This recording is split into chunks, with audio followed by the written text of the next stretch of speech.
Hakika al'ummar musulmi al'umma ce wacce take da tsari, tarbiyya da kuma jagoranci. Tsarinta ita ce addininta, tarbiyyarta kuma shine abinda addininta ya daura ta akai.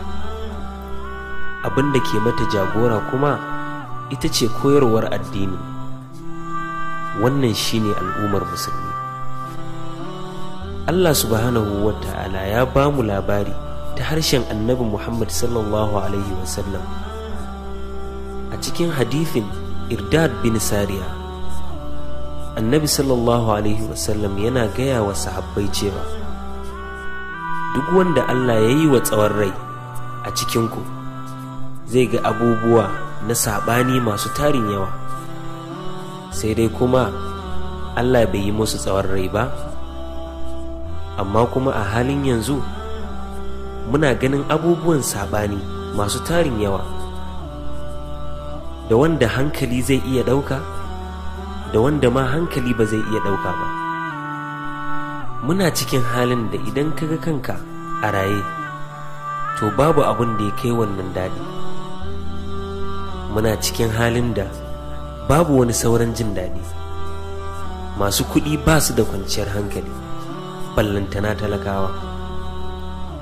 Muna cikin halin da masu kuɗin ma sun fi talakawa rashin kwanciyar hankali. Muna cikin halin da kashe-kashe ya yi yawa, ta yadda wanda aka kashe bai san dalilin da ya sa aka kashe shi ba, wanda ya kisan ma bai san dalilin yin kisan ba.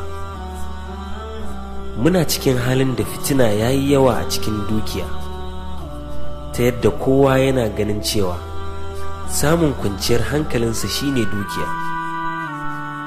Muna cikin halin da fitina ya yi yawa a cikin addini, ta yadda ƙungiyoyi mara adadi suka bayyana, ta yadda kowane ƙungiya na da'awar suna kan daidai. Muna cikin halin da fitina ya yi yawa a cikin shugabanci, ta yadda kowa yana so ya zama shugaba ta kowane hanya. Muna cikin halin da fitinar shaye-shaye ta zama ruwan dare a cikin al'umma. Ya 'yan uwa, muna aikata irin wannan laifuka shine har muka kasa gane halin da muka tsinci kanmu. Halin da muka tsinci kanmu abu ne wanda ba zai taɓa canzuwa ba, ko da mun yi ƙoƙarin yin haka, saboda wannan alama ce ta tashin duniya. Abinda za mu iya yi kawai shine mu yi karatu, mu ji tsoron Allah, kuma mu yi addu'ar Allah ya kare mu kuma ya tsare mana imaninmu.